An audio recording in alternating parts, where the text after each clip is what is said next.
That y'all heard when I said wrestling podcast. We had to talk about AEW. And the last time we talked to y'all about AEW, we talked about Beach Break. It was a hell of a special. But now we're here with the first pay-per-view of 2022. It's AEW Revolution from Orlando, Florida. One of the most, what a fucking stacked card they had to start 2022, man. It was a lot. And yeah, for AEW, I feel like one of their biggest things is because Tony Khan is a fan and now he's taking over much of the booking. He's booking exactly what he wants to see, but he's making so many fucking matches. Putting everybody in power. And he don't put squash matches on pay-per-views.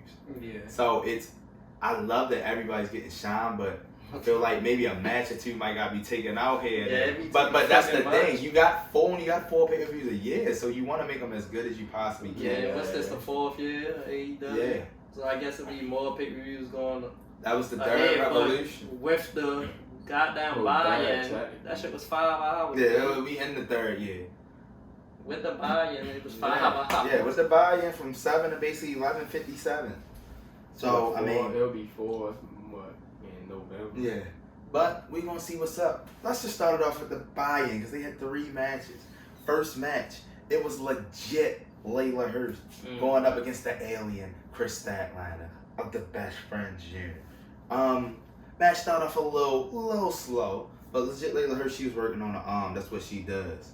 The match got going a little bit more at the end with Chris Statlander trying to make a comeback, but at the end, with a moonsault from legit Layla Hurst, she gets the win over Chris Statlander, which they've been pushing her like they really want her to get a title shot that she's not gonna win. I actually like Layla Hurst. I liked her since the first time I saw her. Yeah, she's decent. And I think they had her ranked number 2 for a while because they kept saying Red Velvet was number 1, but Red Velvet got her last title shot, and they were saying Layla Hurst was so why Layla Hurst had been number 1? So I guess Layla Hurst probably is number 1 now. Why was she number 1? Since she got the one. If she's number 2 with Red Velvet guy, why was she number 1? Well, ladies and gentlemen, our next match. What? Didn't Layla Hurst cheat though? I believe she hit her with a candlestick outside the ring before she did that damn moment. So mad she got the word. So they probably can have another rematch. Oh, it was a turn. Look, it was something. I ain't a cheat. She had a weapon. Oh, I would say like she before she got back in the ring. She pulled her turnbuckle hook from under the ring. Alright. So our next match of the buy-in, we had QT Marshall. He came out on the ring stage talking and all this and all that. Of course he did. But for what reason? Because it was time to send Hook. And the people love Hook. Damn it, I'm a fan of Hook. The cold, calm demeanor, and for some reason you knew Taz had to be on like the commentary for this match, and he was up there. Damn, Hook, the cold demeanor, walking around the ring, getting in the corner. On a pay-per-view. He goes right. And not Rampage. He goes right at QT Marshall. QT actually starts to get a couple punches in, this and this, nice suplexes, and then later on, this man throws up the diamond cutter sign, like he's ready to go for the diamond cutter. And he ends up getting ready to go for it, gets hit with a Saito, and next thing you know, motherfucker gets caught in the red palm. And that's all he wrote. You know Hook ain't sticking around. He getting the fuck out of here. Your winner, Hook, for the win. QT Marshall never stood a chance. Now, Hook, in his 5-6 matches, then went through pretty much the whole Nightmare Factory and a couple of Spanish niggas along the way. And one Bear Country. But, we gotta get him on Dynamite. How y'all feel about that? Yeah, that was Hook long. How I feel about sending Hook. How I feel about Hook get more confident in the ring. Yeah. Every time. QT made him look a little better. Young Foley, like 22, 23. Yeah. Yeah, give him some more shine. Put him on Dynamite. Get that now, guys, this next match, it was a trios match. And it was a good ass trios match to end off the buy-in. It was the House of Black, Buddy Matthews, Brody King, Malachi Black. They were going up against Death Triangles, the Bastard Pop, Penta, Oscuro, and their monster. And their monster. The debuting match of Eric Redbeard. We don't know if this nigga's an AEW. He just pops up when he wants to. But that meant he was here. And this was a good ass match full of spots. We had the one move where fucking Penta went through a roll through and went all the way to Buddy Matthews for a fucking destroyer. That shit was ass. I still don't know how the fuck he do them sling blades the way he does it. He goes around the person. Yeah, and goes up and grab from the other way to make their body like spin like that. Man, shit was beautiful. Eric Redbeard hit a death grab. He dropped. Eric Redbeard fucked the whole House of Black up on the outside of the ring like 2 separate occasions. We also had a Fear Factor on the outside by Penta. But pretty much at the end, like, these motherfuckers was really like a trios match. At the one nigga got hurt, he rolled out, the next nigga came in. At the end, when like Eric Redbeard was out to dominate and finish his complete match, fucking Malachi Black missed to the eyes. Everybody got a piece of his ass. Buddy Matthews with a running knee, a motherfucking kick by Malachi, over there to Brody King with the motherfucking front pile driver. It was over, baby. House of Black, the win. They snuck out of there. And they keep doing their thing. How y'all feel about that? So they supposed to House of Black said debut matches trios. Yeah. And I knew, like Tuck said earlier, that Redbeard was gonna take the loss. Yeah, it was only right he took the loss. Yeah, cause nigga, you just got here. Pentagon and Pat got the win on Dynamite. So with it being a full House of Black now, and only 2/3 of that triangle, I knew they wasn't going to also, maybe that's setting up some trios. And of course, you got to keep the feud going. So that's an extra trios. Shit ain't never going to be over. Ladies and gentlemen, they opened up this Revolution card. One of the best matches I've seen from Chris Jericho in a minute. God damn it.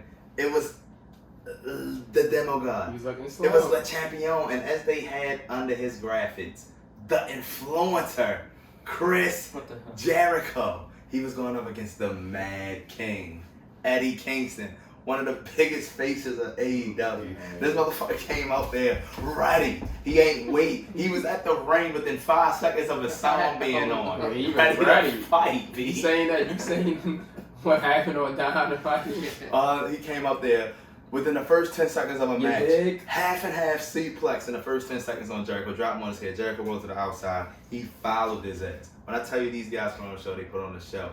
Jericho, halfway through the match, nice ass, I think he caught him with like a running knee and then a lion saw. He ended up changing an insecurity of Eddie Kingston into a motherfucking Walls of Jericho, which Eddie Kingston got the ropes. After that, Eddie Kingston tried to go for a clothesline, turned around into a cold break in which he kicked out, and then he tried to dive for the middle rope and got caught with another cold break in which he kicked out again. Ladies and gentlemen, at the end, it was all down to Eddie Kingston and Jericho. Eddie Kingston going going back and forth. After one Urinkin, picked his ass up, gave him a second Urinkin. And after the second Urinkin, Eddie Kingston picks up Jericho halfway off the mat, puts his leg around him, grabs his arm, and just keeps wrenching back like this. And the third time he wrenched back, Jericho taps out. Aubrey's telling him to let him go. And Eddie Kingston's like, a what? A what? And after like 5 seconds, he finally realized he won. He dropped down to his knees, happy as hell. That's it. It's taking Jericho like 25 seconds to get up. And he tells Jericho, you gonna shake my hand? Jericho said, I can't do it. I can't do it, and got out of the ring. He did not live up to his word. Eddie Kingston won the match. Good ass match to start the show. How you feel about this? It's a good ass win for Eddie Kingston. Beating the Denver. When I say good ass match, this was a top 3-4 match of the night.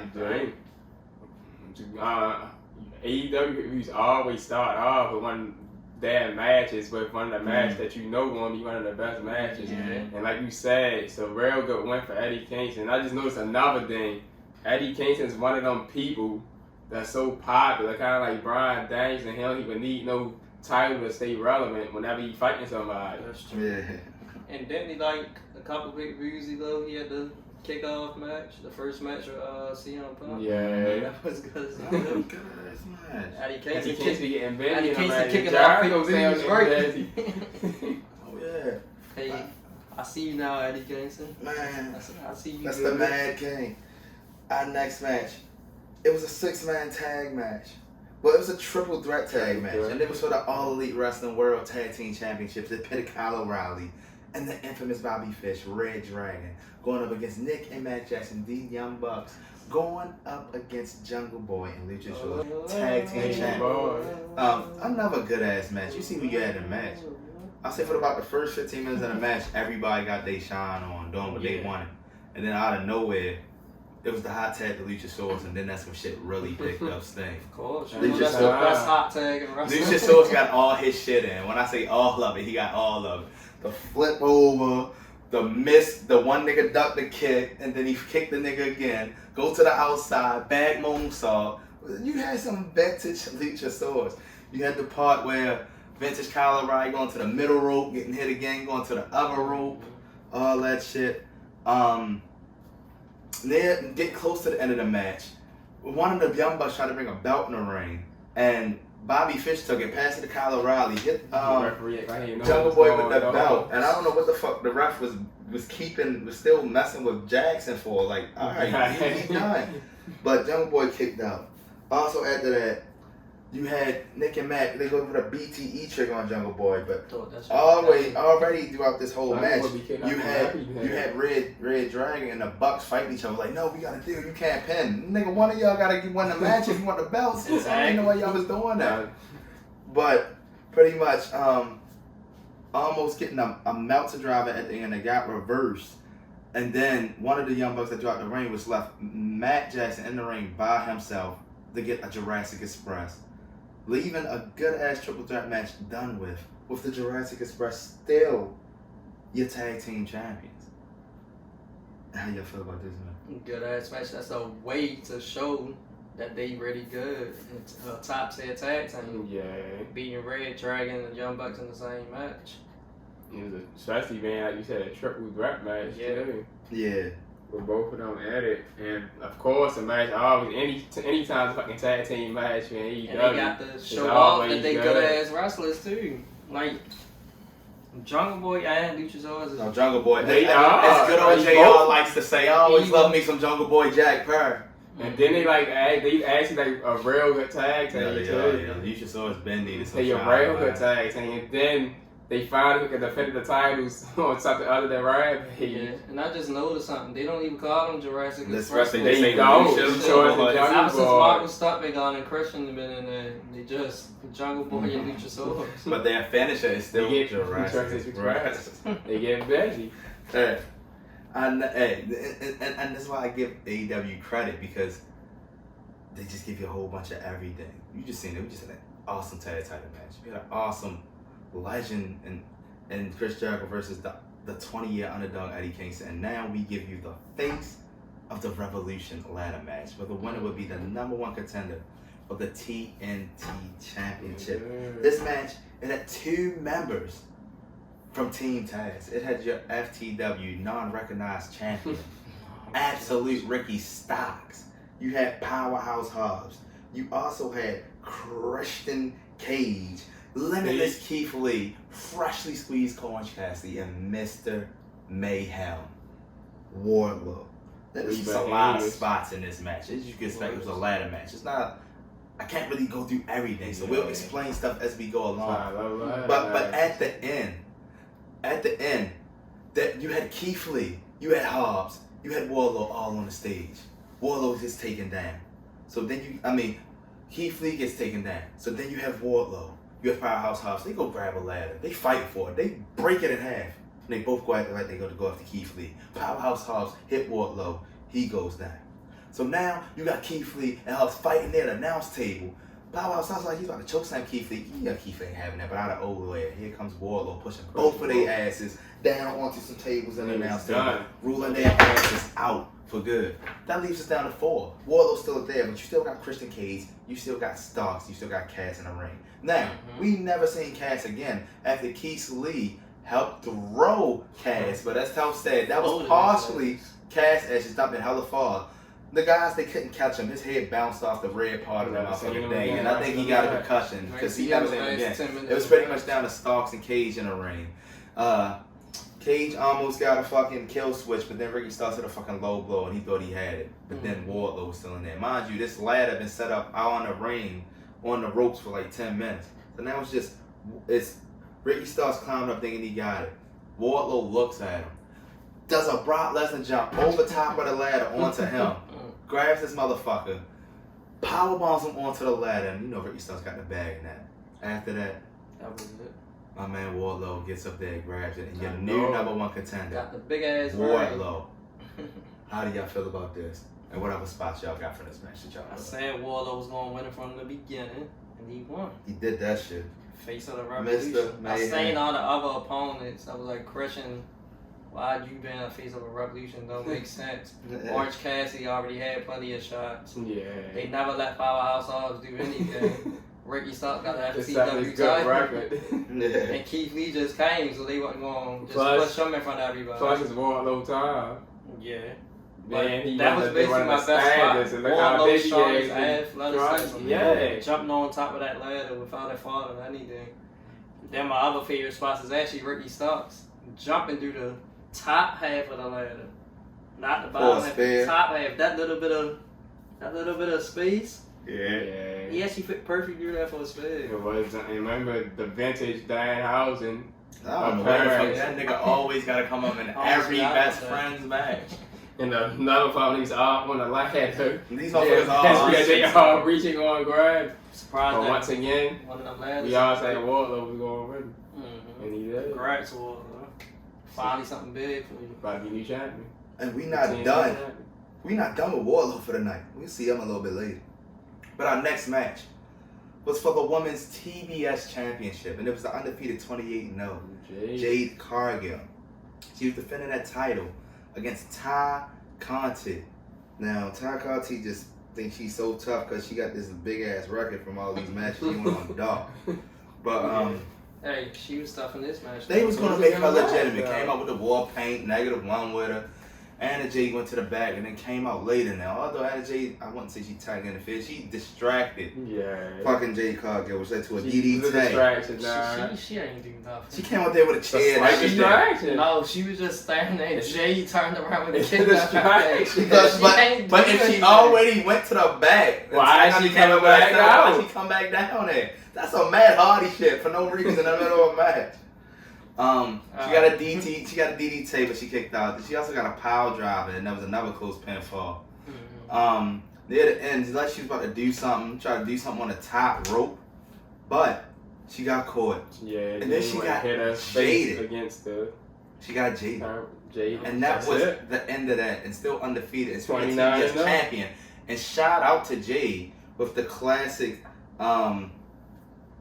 attire from the Black Mortal Kombat character Jade, green dot. It was a beautiful look. Yeah. Kiss to her daughter in the audience. Let her know. Yes, she does have a black person like her that looks on TV every fucking week. Holding the title up. Jade Cargill is still your champion. She looked decent in this match. She looked pretty damn decent. She getting better, like the frog smash spot. That was a nice. Yeah, you can see that she gets better every match too. This was the most damage she took in a match. Like Conti got like a lot of near close pinfalls. The match was okay. It was decent. It was kind of sloppy at some points, and sometimes it was like they didn't know what they was doing.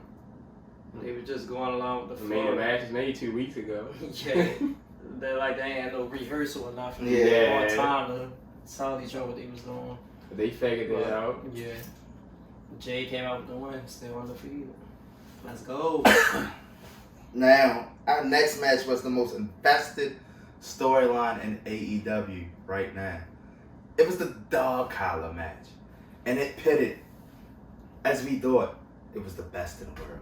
but it wasn't because that music hit first. The second season. And after 5 seconds, Maxwell Jacobs Friedman music hit, and he came down there.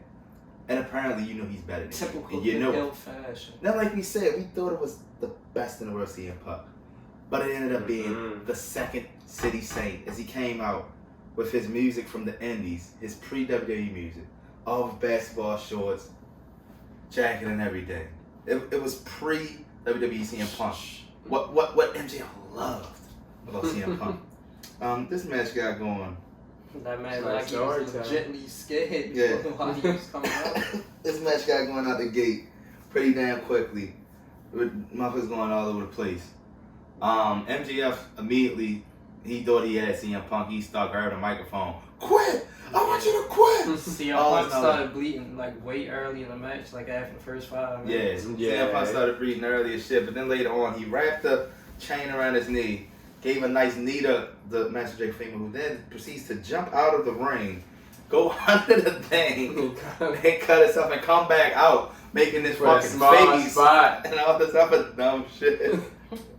But like I said, this match kept going. These guys kept getting bloodied and bloody to the point MJF went under the ring and pulled out some motherfucking thumbtacks.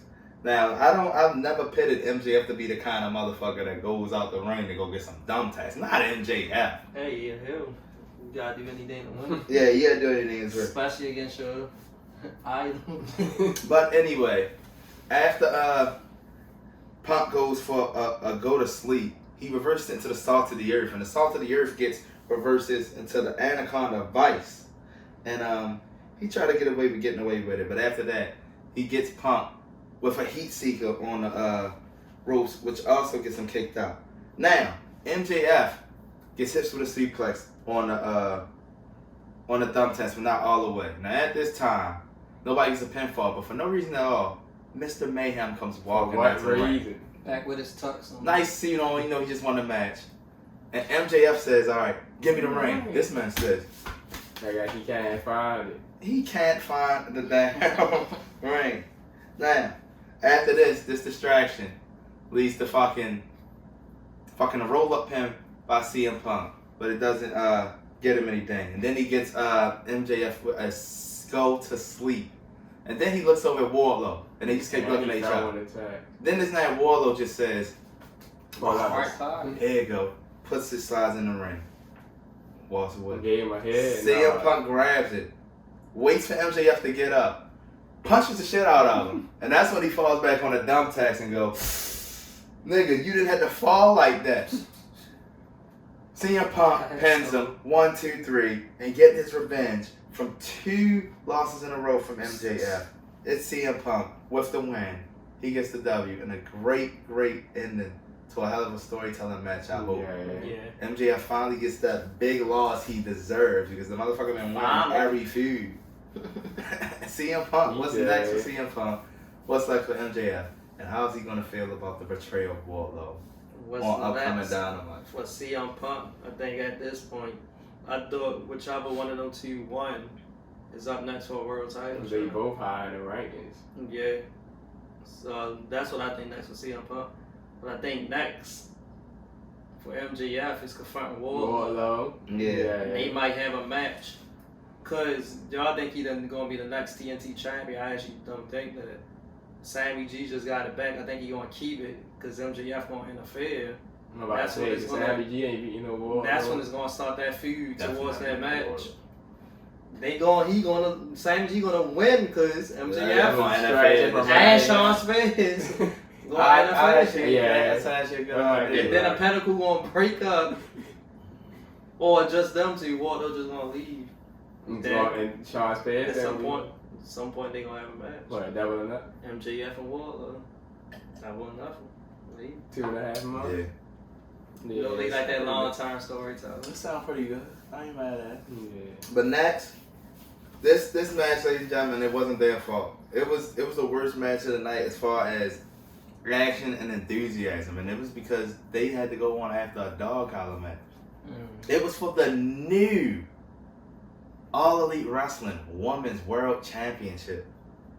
It was Thunder Rosa going up against your All Elite Wrestling Women's World Champion, Dr. Britt Baker, DMD. Made it big. And this was some of the most cheating I've seen in a long time. She had Ric Flair. She had Rebel. Ric Flair cheating. She had my WCW Jamie Hayter down at ringside, and they was on some vintage cheating out that bitch. Hella jumping on that apron, like distract the motherfuckers. There was a curb stomp here, there was a curb stomp there. But at the end, one of the girls threw the title at the end in the ring. At the Thunder Rosa was trying to beat up one of them, and as she got back in the ring, stomp on a goddamn belt, and that was all she wrote. And this almost year title reign still continued for Britt Baker, all because of the cheating of Jamie Hayter and Rebel every damn match. And I honestly my only question I can ask y'all is how y'all feel about the match, because I don't fucking know what's next. I don't know. Because whoever's next, it's gonna be hella cheating. Because Thunder Rosa, that was her second time fighting Britt Baker. You done had not though she was gonna win. Riho done came back and got a storyline, so Mercedes Martinez was in there. Maybe that's who it is. Maybe they'll let Mercedes. Nyla had a chance. Chris Statlander had a chance. Red Velvet had a chance. Maybe they let Mercedes win. Who knows? But I think since they brought the new belt out, they was like, they don't want Britt to straight and lose. I guess. With the new big gold belt. Well, you should have been gave it to her. Why not? I know. She the one that started with the new belt. Yeah, they gave her a new belt. They gave her a new belt. I remember, she's supposed to be the face of AEW. As she says. Yeah, they should have been gave it a. But when she took the belt when she had won the title, she got the new belt. So she benefited from both belts. She ain't had to go through the small ass Rio belt. That's true. She ain't had to go through the Rio. That little ass belt was on motherfucking Nyla Rose. How you think she felt? She couldn't even put that bitch around all That's why they had it, because Rio was small. I mean, they made it big about 1.5. Yeah, with Britt, because Britt is kind of tall. So you get... That's the only reason they did it. I don't know what's next. I don't know. But ladies and gentlemen, we get down to our last three bouts, and this one, it was a classic. Now, when you think of instant class, you think of names like Kenny Omega, Okada, Bryan Danielson, and that's what this match was. This match was a slugfest, a heavy-hitting fucking fight, wrestling match, whatever you want to call it, and it pitted the American Dragon, Bryan Danielson, going up against Jon Moxley. Now, if you know how this storyline has played out for the last month, Bryan Danielson, since Moxley came back, walking past him all in his face, he wants them to team. He wants them to show these younger version of wrestlers how violence is created in AEW. Mox said, man, I ain't teaming with nobody till I bleed with him. But they keep showing this is the only match they showed a video montage before. So obviously the motherfuckers have fought enough times to bleed against each other. So to me that threw off the whole fight with nobody talking. If it was a first time match, I can understand. But you can't give me a video montage from hella matches from other places and then anyway. These motherfuckers cut themselves open too, all on the outside under the ring. I don't know what the fuck Mox did. It's like Mox grabbed the biggest thing he could and just said, and stuck it in his head. He ain't cut his head, he just, all right, let's go. This man, they was outside the ring, like, really pounding each other, like, hitting the shit out of each other. They're like 5 headbutts in a row. And all of a sudden they was on the ground after the headbutts. For like 15, 20 seconds. They had an apron under the ropes. And Moxley just come up dripping and red. Dripping. By Daniel Bryan, this one little scratch. You mean Bryan Danielson? I mean Bryan Danielson. Well, guys, this whole match was just hard hitting. There wasn't no paradigm shifts. Wasn't no flying elbows, no dives. I did get a Conseco knee, but this was mostly hella elbows and forearms, stomps, hooks. He got one bell up. I mean, at the end, you had it looked like Bryan Danielson was going to take over this match because he was hitting hella elbows to the head and stomps, and he had Moxley in the triangle, and he had it in for a couple minutes, muscles up. And then out of nowhere, for some reason, Moxley did this fucking flip over from trying to reverse one of the moves, and they showed some style with me, but it was like a little suplex bridge, and the referee pinned just Bryan Danielson, sold us down and was like, Moxley won. Bryan Danielson was like, nigga, I ain't lose the match. The crowd was confused and everything. How the fuck I lose the match? I've been beating this nigga the last 5 minutes, and then these motherfuckers start fighting after the match, hella punches. And then you see security coming down there, and then you see some random nigga in a suit walking to the ring. A former NXT general manager, William Regal, and he got the respect he deserved as one of the best technical wrestlers in the business. He's smacking Mox, he's smacking Bryan Danielson, telling them to shake hands. They shook hands. New tag team. It's all you needed for these motherfuckers to be a tag team was the grit of Sir William Regal. How do y'all feel about this, man? Steven Regal. It was a good ass match. It was a dog fight. Yeah, crazy. How I feel about it, you got Bryan Danielson and Mox. You know that's going to be a hard hitting match. What I don't like is a vintage Johnny roll up, man. I would have minded the end of it at the draw. It wasn't really a roll up. From a roll up. I don't know what to call it. But let's see. Maybe since they fought, they blacked together. See if it's time for the tag team that Bryan Danielson won it. At the Mox got all this talking in. See what's going to happen. Now, our next match was a very, very interesting match. And I always wonder how AEW goes about putting a match right before the main event. And I was going to say that. But I don't know. You got to be creative when you're going to put a match right for the main event, and it has to be good. I don't know why the hell this match was the way it was. Why was it right before the last match? Stain. It's and that's to me, why. The match is okay, but it was the spots made it better than it was. It was. Well, go ahead and introduce what the match was. The spots made it better than it was. All right, so Darren can go back into his deciphering of this match. It was a trios match, and as we don't know why it was before the main event, but it pitted the Andrade Hardy family office of Isaiah Cassidy, Matt Hardy, and Andrade El Idolo with Mark Quinn and Ringside, and that assistant who got his ass whipped. We're gonna talk about that too. Going up against Darby Allin, it was the TNT champion, Sammy Guevara, and the Icon. 2 weeks from his 63rd birthday, he's 62. Sting. We also I'm gonna get that double out there. Yeah. Now. It's just my opinion. I don't know if it's your opinion. To me, this kind of downgraded the pay-per-view a little bit. Because I don't know why this match is right here at this spot in the card. Mixed with what just happened with the finish of Daniel Bryan and Moxley. People didn't expect it to finish like that. Yeah. It was like kind of a letdown. So it seemed like Tony Khan and them just threw that shit together, just go out there and do anything. It was really chaotic the way they said. Yes, I do agree with that. Came out there and just throwing people around. It was people standing up next to the rails of barricades. They getting thrown. The shit was chaotic and weird. Now, before you keep going, I understand why they threw this after Bryan Danielson and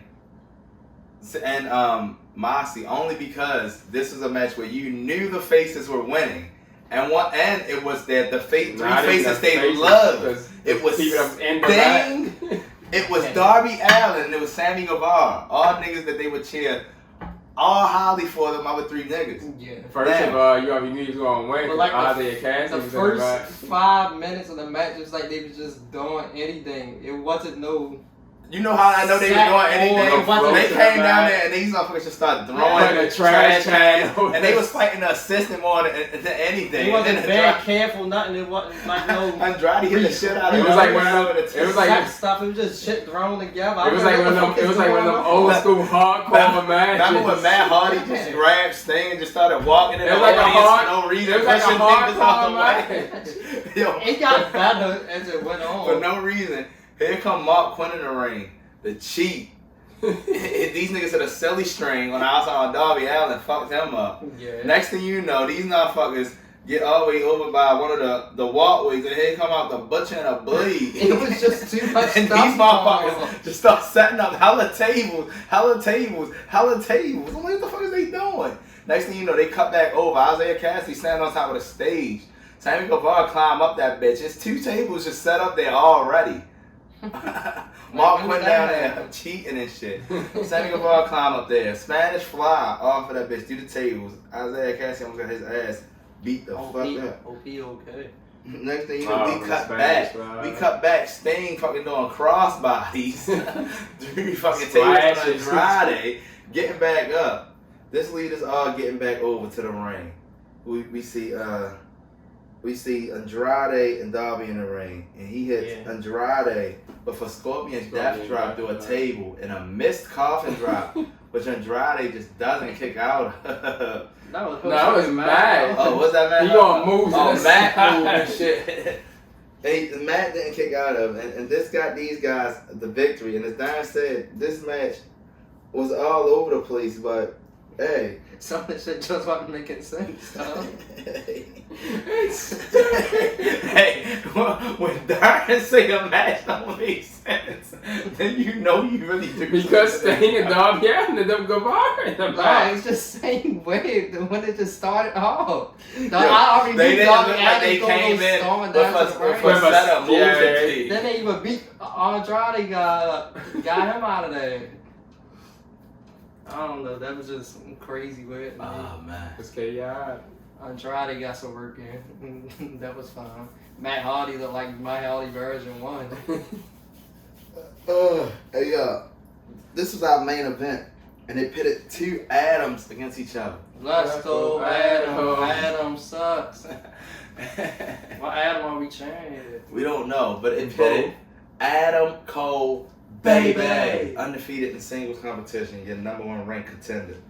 He was going up against your All Elite Wrestling World Champion, cowboy shit, Hangman Adam Page, who's at a pretty decent championship title reign right now. He beat Kenny Omega, draw against Brian Danielson, a win against Brian Danielson, and a win in the Texas death match against Lance Archer. I love Adam Cole. I know he undefeated.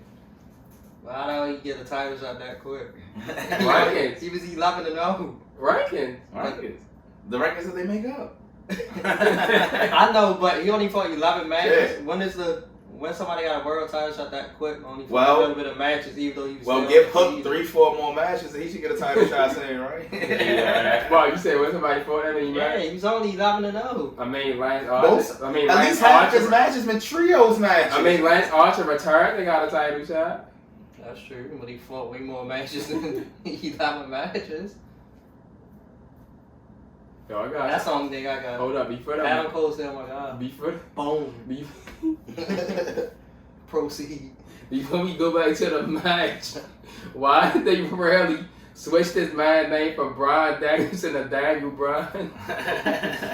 Your name was already Brian Danielson.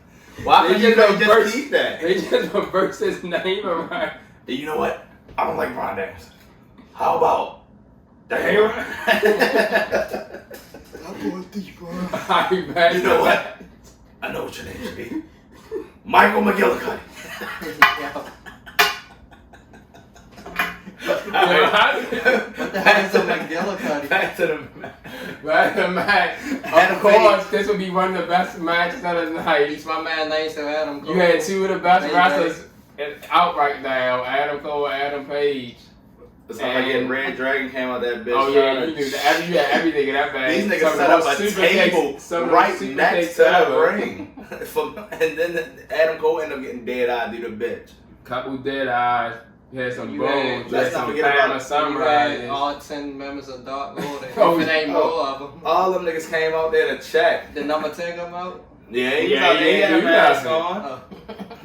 You know, like 4 of them just stood there. Like Coca Bad ain't do that. Yeah, then these niggas just stood there. These niggas all start fighting around the ring. Let's not forget, like Tell said, the Panama Sunrise on the outside that was nasty, and then another one on the inside. Super kicks I was saying Adam. Yo, there was at least 25 people. And he still ain't win. Now, but as we get to the end of the match, Adam Cole, super kick to the front, super kick to the back of the head, boom, kick out. Again, we get the Panama Sunrise in the ring, boom, kick out. Are you fucking serious? This man go for another boom, and Adam Page just dropped. He picked him up again to go for the boom. He didn't get it. He got clotheslined like a bitch. That led to Adam Page doing a super kick, him doing a boom, going outside, buckshot lariat for the second time. 1, 2, 3. Still, you're All Elite Wrestling World Champion. The new superior Adam. Amen, Adam Page. My God. And that, ladies and gentlemen, is how you end off AEW Revolution. Continuing this title reign. Yes, sir. Guys, y'all heard the match. How'd y'all feel about it? What's next for Adam? Good ass match. What's next for Adam? Between two Adams. I enjoyed the whole match all the way through. So it's supposed to be with them two. Yeah, that was a match that kept you invested the whole match. And the fans finally kept you in the match. What's next? That's what Adam. But I don't know what's next for Adam Cole, so I could go with Adam Page. I mean, every feud he's been involved in has been a good feud. Mm-hmm. So whoever he versus next, like we were saying, like who next in the rank is like out of possibly CM Punk, which probably is next, leading up to Double or Nothing. You gonna have to see. Sure. Because Adam Cole having a strong title reign, Adam Page having a strong title reign. So what was that? His 4th title defense? Yeah. Since it was some interference, It might nobody be a rematch. he might get a Yeah, he might rematch. get a rematch. Or if CM Punk really do try to come for the title, maybe in between Double or Nothing, they'll have Adam Cole versus CM Punk for number 1 contender. Yeah. That would be good. And I wasn't gonna forget, but there was a lot of matches. I can't forget about because AEW they starting to get a rapport with this. Every pay-per-view, it's a new person coming to All Elite Wrestling. Last time, it was Jay Lethal. This time, it was Shane Swerve Strickland. And he's part of the All Elite Wrestling roster. Ready Swerve to House. a shine. Swerve Whose house? Swerve House. God damn it. And that's what AEW did for us at Revolution. How y'all feel about the pay-per-view? How you feel about them going forward toward their mainstay, Double or Nothing, Las Vegas, man? Pretty good pay-per-view. Yeah, nice way for AEW to kick off the year with Revolution. You know, got their other main pay-per-views. And for this, since with Revolution, since no titles changed hands, I want to see the outlook of the card for Double or Nothing. Yeah, I think some titles definitely got to change. Yeah, Jade kept her title, Britt kept her title, Sammy didn't defend his title. The Britt one is real interesting though. Yeah, I think Britt is definite to lose her title next. Yeah, because she's the longest reigning champion out of that bit. I'm not gonna say I can see any other title changing hands, depending on who Adam Page fights. But it could be time for his reign to come to an end. I got interesting theory about the woman too. We didn't say who next. And what's the next big who Double or Nothing? Yeah. What if it's Jade?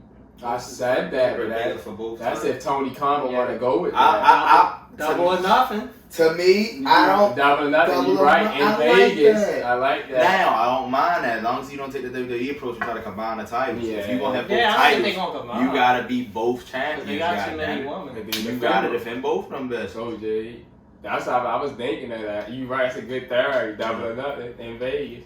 Let's go. Well, and maybe it won't be a one-on-one match. Maybe you gotta climb together. Darren already gave a little bit of overall claim, but how did you feel about the overall pay-per-view, even with the thrown together match before the main event? I thought it was pretty good. It was lacking some, but I thought it was pretty good. Yeah, Still in the. I feel like I thought it was pretty good. I don't think it was as good as the previous Drake. I honestly feel like the match card might have fucked up the way this could have played out. Because I feel like the matches that you put your most invested story in, they should have been farther down. They should have been, Like, why am I, like Darren said, why am I getting that trios match for the main event? That could have been one of the first three. Your most invested matches should go close to line. Like, they did good. I mean, they usually do that.